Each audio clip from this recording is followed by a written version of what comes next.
Hello everyone, welcome to my channel. तो आज के लेक्चर में हम डिस्कस करेंगे एमएस सेट 2021 पेपर 1 के मैथ सेक्शन के सॉल्यूशंस को डिस्कस करेंगे।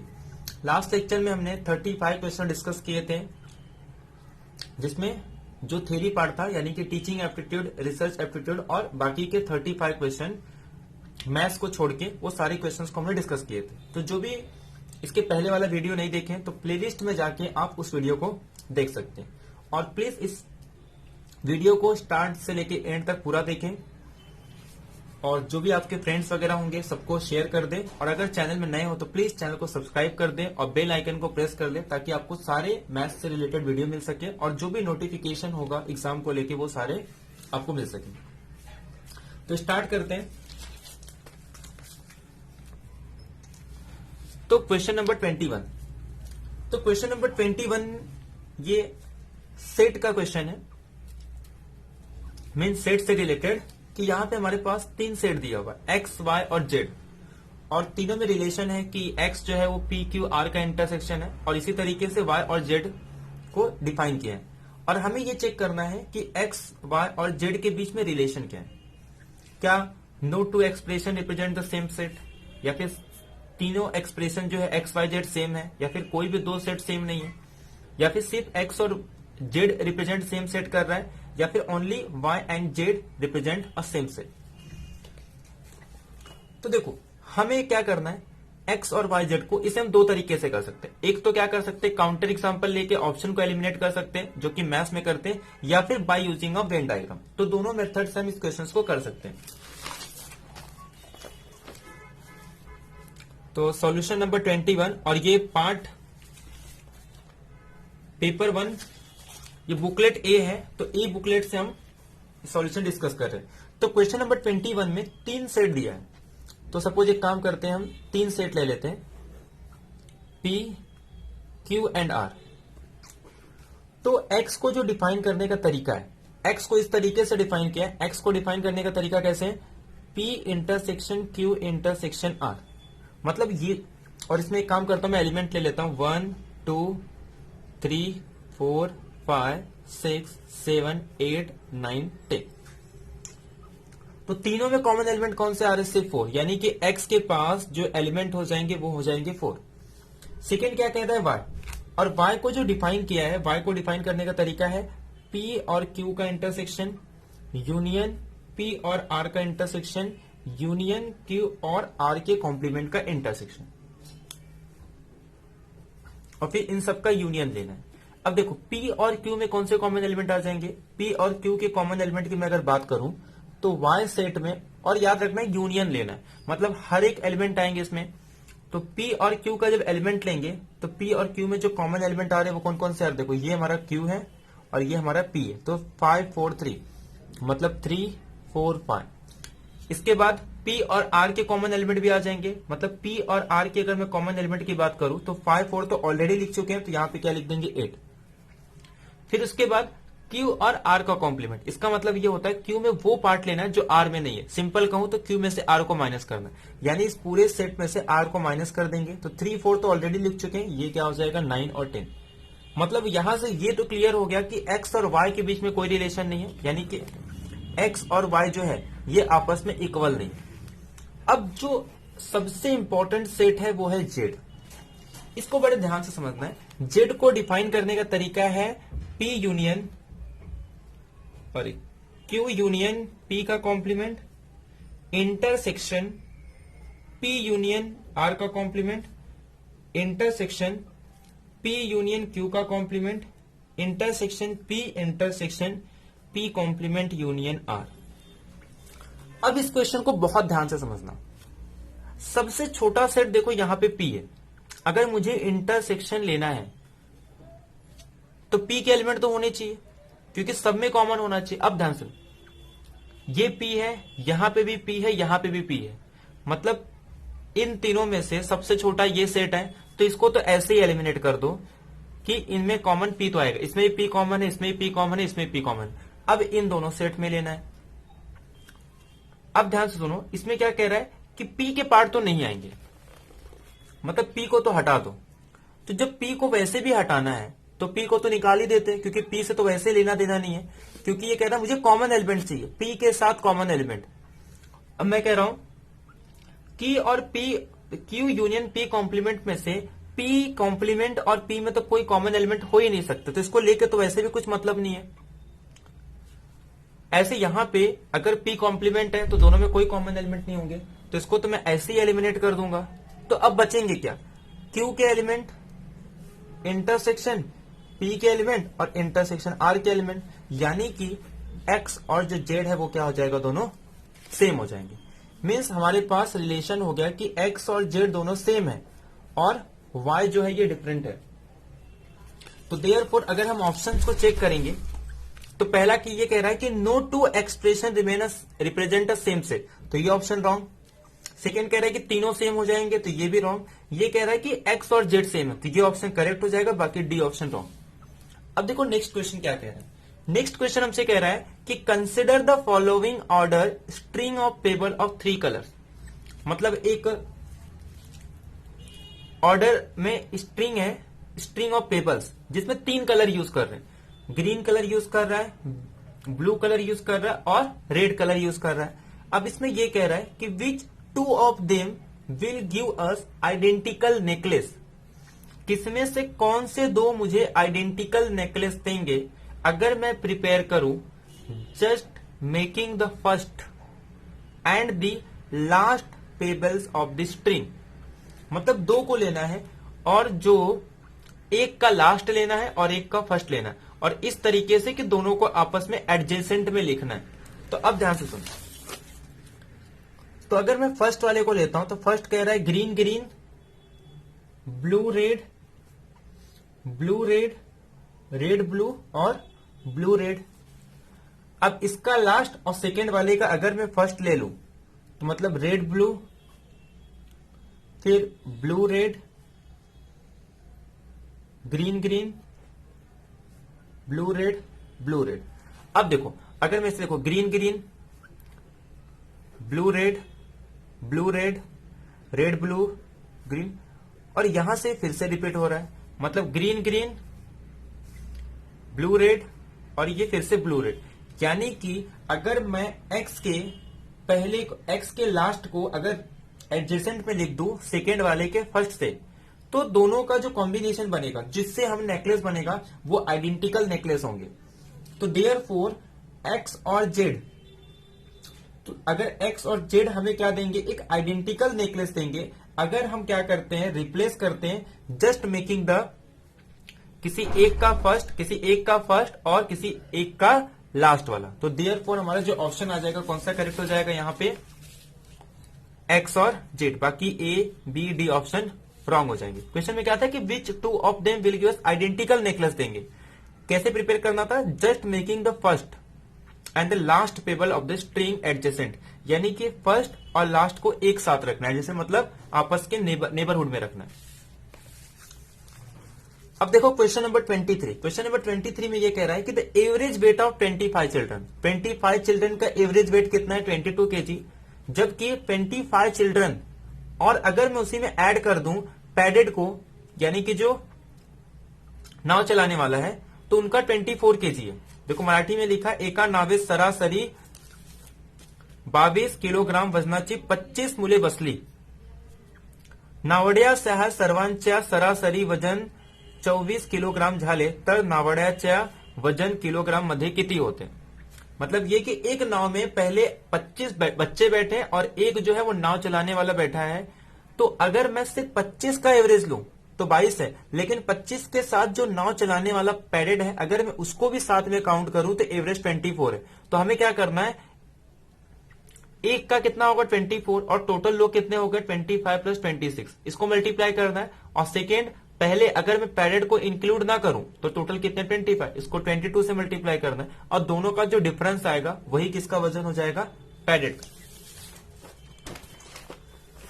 तो अगर मैं एवरेज की बात करूं, एक का कितने, अगर मैं सिर्फ चिल्ड्रन का लूं तो एक का एवरेज कितना है 22, एक चिल्ड्रन का एवरेज।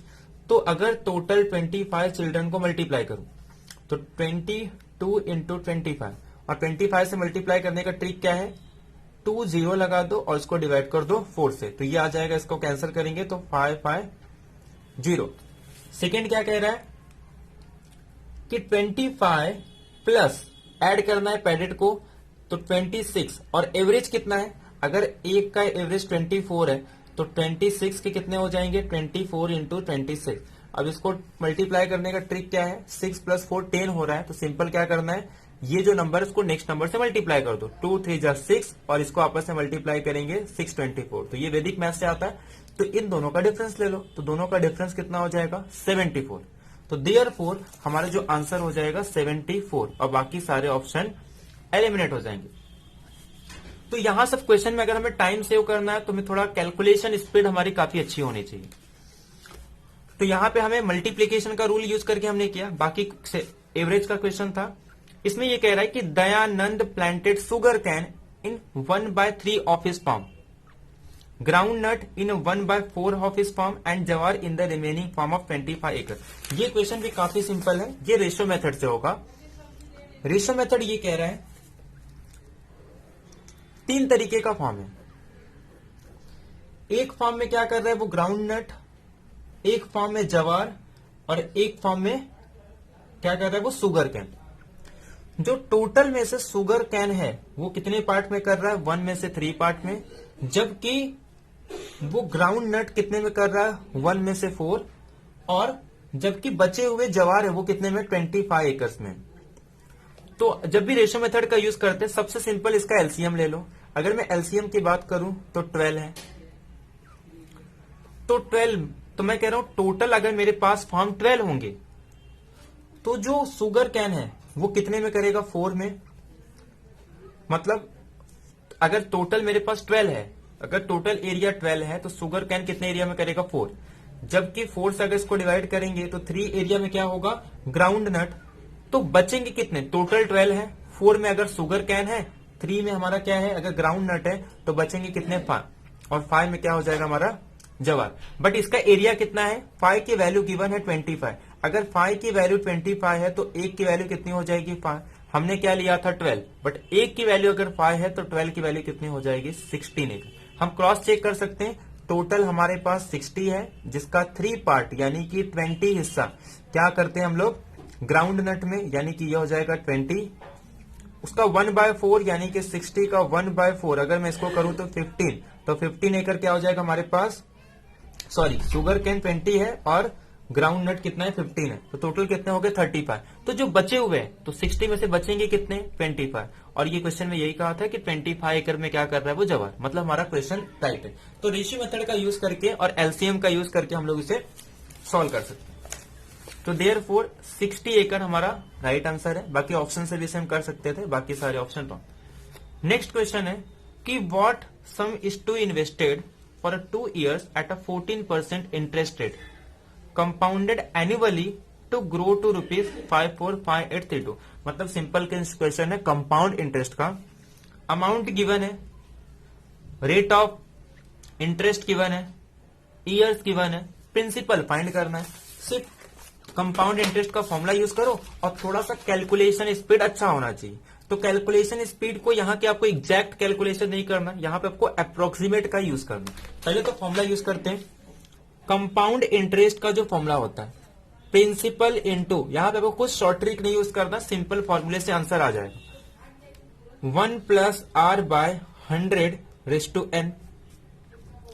तो कंपाउंड इंटरेस्ट कितना दिया है 5458.32, प्रिंसिपल मुझे फाइंड करना है, और यहां पे ये हो जाएगा 1+, अगर मैं रेट की बात करूं तो रेट दिया है 14 डिवाइडेड बाय 100, और n के प्लेस पे क्या लिखना है नंबर ऑफ ईयर।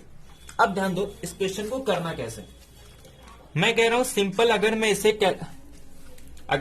सिंप्लीफाई करूं तो ये P = इसे मैं सिंपल क्या लिख सकता हूं 114/100, तो यानी कि ये हो जाएगा 3458.32 100 का स्क्वायर अपॉन 114 का स्क्वायर। अब सिंपल देखो इस क्वेश्चन को करना कैसे, थोड़ा सा यहां पे अप्रोक्सीमेट और वैदिक मैथ्स का यूज करना है। मैं कह रहा हूं यहां पे 2 जीरो अगर इसको मैं दे दूं तो सिंपल ये मेरे पास हो जाएगा 345832, और ये 100 अलग है। सिंपल 114 का अगर मैं स्क्वायर निकालूं तो सिंपल 114 का स्क्वायर अगर मैं वैदिक मैथ्स का यूज करूं तो इसमें 14 ऐड कर देंगे तो ये हो जाएगा 128 और 14 का स्क्वायर 196, तो लास्ट में 96 और ये यहाँ पे ऐड कर दूंगा तो ये 2996। अब ये मेरा क्वेश्चन हो गया। मैं इसे अप्रोक्सीमेट क्या लिख सकता हूं, मैं इसे अप्रोक्सीमेट लिख सकता हूं 24600 और इसको अप्रोक्सीमेट लिख सकता हूं 3300 000। तो ये मेरे पास यहां से कैंसिल हो जाएंगे। देखो यहाँ पे ये 20 तो ये 30 कैंसिल हो जाएंगे और ये 100 बचा है। अब मैं अगर इसे कैंसिल करूं तो 13 क्वेश्चन सॉरी यहाँ पे ये 5 है, ठीक है। तो ये कितना हो जाएगा 13 4 जा कितना होता है 52। तो यहां पे कितने बचेंगे 26 और 13 2 जा 26 और ये 20, यानी कि हमारा आंसर आ जाएगा 4200। मतलब इसे टोटल कैलकुलेशन नहीं करना, अप्रोक्सीमेट का यूज करके हम इसका आंसर निकाल सकते हैं। तो देयर इसका आंसर क्या हो जाएगा 4200। तो यहां पे आपका कैलकुलेशन स्पीड अच्छा होना चाहिए क्योंकि यहां पे आपके पास टाइम कम होता है। अब नेक्स्ट क्वेश्चन काफी सिंपल क्वेश्चन है कि वाइल एंटरिंग इनटू द जो ऑर्डर रिलेशन का क्वेश्चन है, आपको सिर्फ ऑर्डर देखना है। देखो क्वेश्चन में क्या कह रहा है, जब while entering into the train, मतलब ट्रेन में एंटर करते हुए Anil was ahead of Shyam, यानी कि अनिल आगे था किसके, श्याम के आगे। मतलब अनिल किसके ऊपर है, अनिल जो है वो श्याम के ऊपर है। सेकेंड कह रहा है कि हु वाज, अब ये हु किसके लिए आ गया, श्याम के लिए आ गया। तो श्याम कहां है, वाज अहेड ऑफ किरण, यानी कि जो श्याम है वो किसके आगे है, किरण के आगे है। यहां तक हो गया। अनिल वॉज बिहाइंड, मतलब पीछे है। अनिल किसके पीछे, श्वेता के पीछे, मतलब अनिल जो है वो श्वेता के पीछे। तो ये श्वेता हो गई, ये अनिल हो गया और ये क्या हो गया हमारा श्याम, और लास्ट में कौन आ रहा है, किरण। मतलब जो रिलेशन होगा वो श्वेता, फिर उसके बाद अनिल, फिर उसके बाद श्याम और फिर लास्ट में किरण।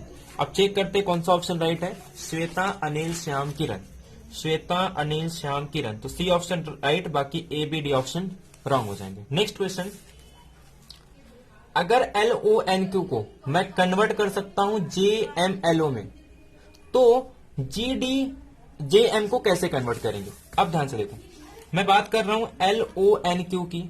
अब L का मतलब पता है मुझे 12 होता है, O का मतलब नंबरिंग में लेना है, जैसे A को 1, 2 को B, 3 को C।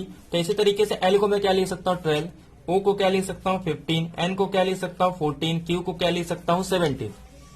इसको कन्वर्ट किया है किसमें, JMLO में कन्वर्ट किया है। तो J की वैल्यू होती है 10, M का वैल्यू होता है 13, L का वैल्यू होता है 12, O का वैल्यू होता है 15। तो दोनों के बीच में डिफरेंस कितना है 2, 2, 2, यानी कि 2 रिड्यूस हो गया। तो इसी तरीके से मुझे सिर्फ नंबरिंग लिखना है GDLMN, अरे GDJM। तो G की वैल्यू कितनी हो जाएगी 7, D का वैल्यू होगा 4, J का वैल्यू होगा 10 और M का वैल्यू हो जाएगा 13। अब इससे 2 कम करना है, तो 2 कम करना है मतलब 5, 2, 8, 11।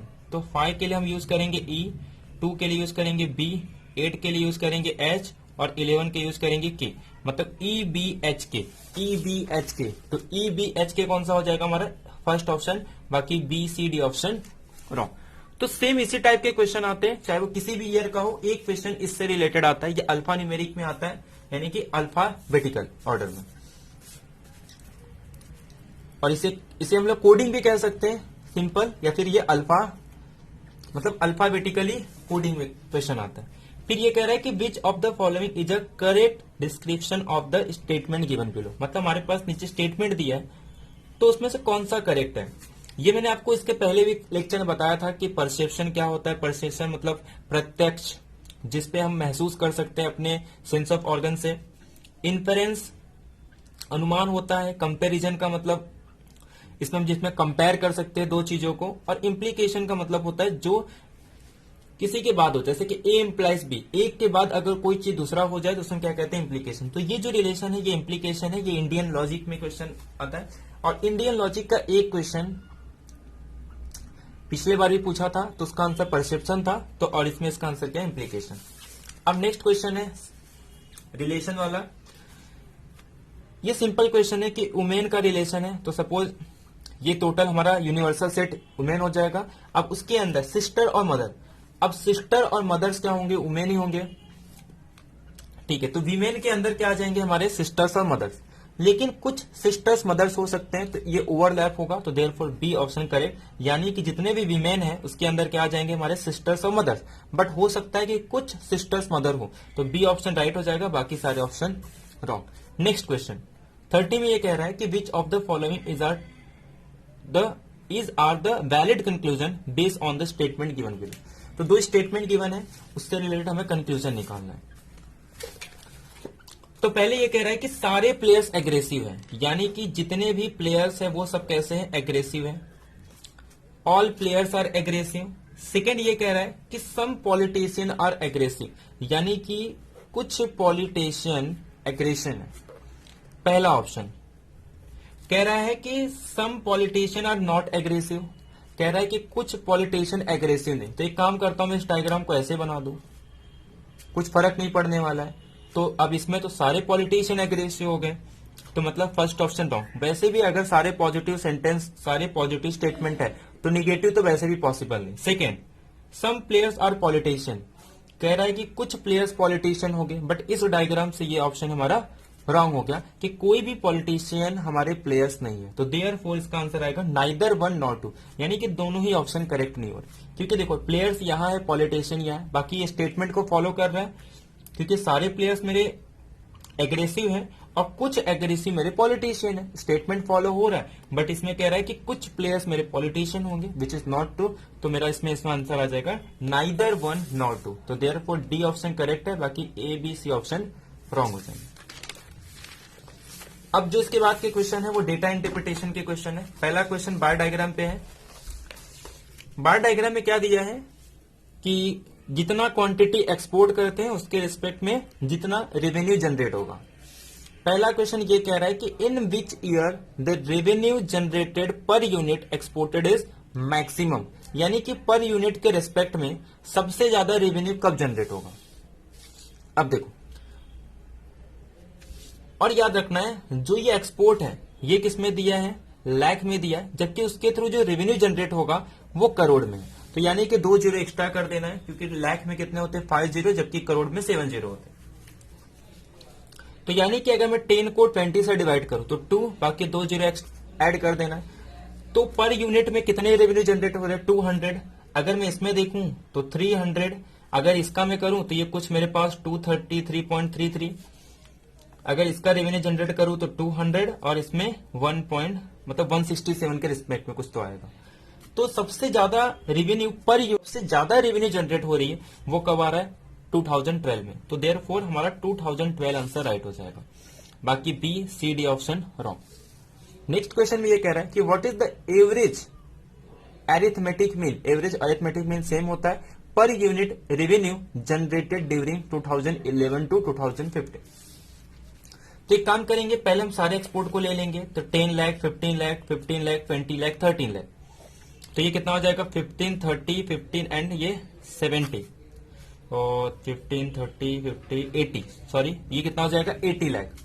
इसके रिस्पेक्ट में जो रेवेन्यू जनरेट हुआ है वो कितना करोड़ हुआ है 20 करोड़ प्लस 35 करोड़, 70 करोड़ और ये 110, यानी कि 160 करोड़, 160 करोड़ है। तो एक काम करते हैं, पहले इसको मैं, ये करोड़ में है और ये लाख में है, तो एक काम करते हैं कि इसको यूनिट को करना है तो बाकी जीरो को कैंसिल करके यहाँ पे 2 जीरो एक्स्ट्रा लगा दूंगा, क्योंकि करोड़ के पास 2 जीरो एक्स्ट्रा होते हैं।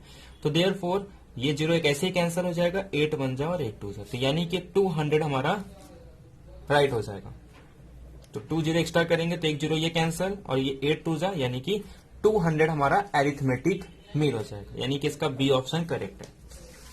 नेक्स्ट क्वेश्चन ये भी वेन डायग्राम से आएगा, सेट के ही क्वेश्चन है कि अमोंग 800 स्टूडेंट 200 फेल है मराठी इंग्लिश में, 300 हिंदी में, 150 मराठी इंग्लिश में कॉमन 125 फेल है, जबकि मराठी हिंदी में 70 फेल है, जबकि 60 इंग्लिश और हिंदी में फेल है, जबकि 30 तीनों में फेल है।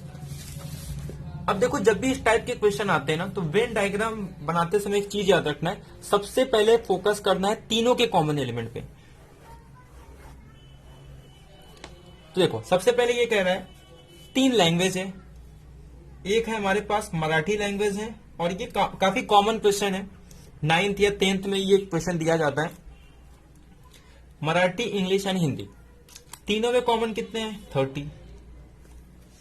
सेकंड ये कह रहा है मराठी और इंग्लिश के कॉमन देख लो, तो मराठी और इंग्लिश में फेल हुए 125, अब 30 तो ऑलरेडी हो चुका है, तो मतलब यहां पे कितने बचेंगे? 95। फिर अब इंग्लिश और हिंदी के कॉमन देख लो, तो इंग्लिश और जो हिंदी के कॉमन है 60। अब इंग्लिश 30 तो ऑलरेडी हो चुका है, तो यहां पे कितने बचेंगे? 30। फिर अब देख लो मराठी और हिंदी के देख लो, तो मराठी और हिंदी में 70 है, अब 30 यहां ऑलरेडी हो चुका है, तो यहां पे कितने बचेंगे? 40। अब मराठी में कितने हैं?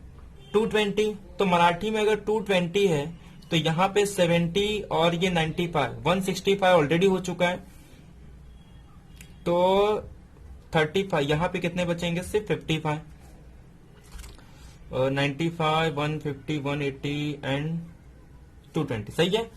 अब इंग्लिश में देख लेते हैं, इंग्लिश में 300 है, तो ये मेरे पास यहां पे 200 आ जाएगा, और लास्ट में कह रहा है कि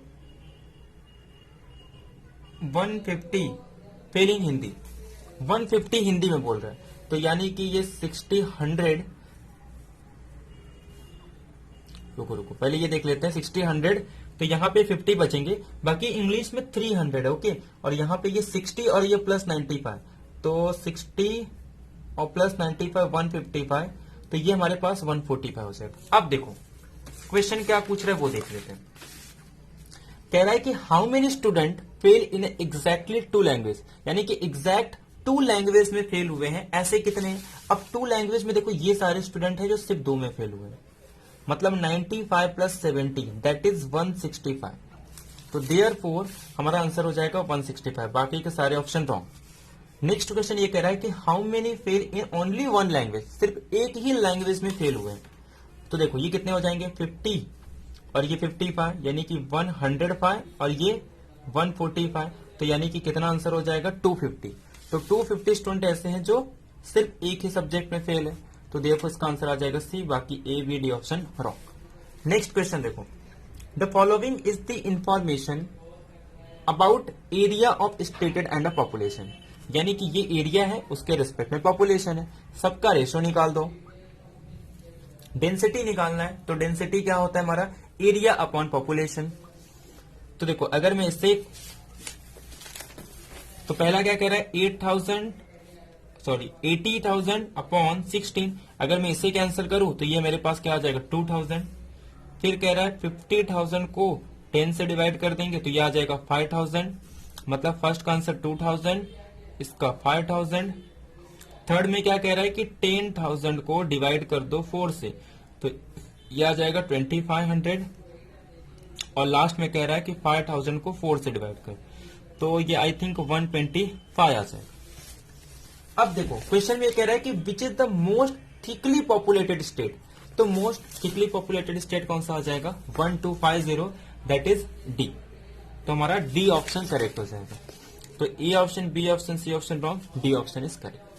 तो ये थे हमारे 15 क्वेश्चन मैथमेटिक्स से रिलेटेड विद सॉल्यूशन हमने यहां डिस्कस किया।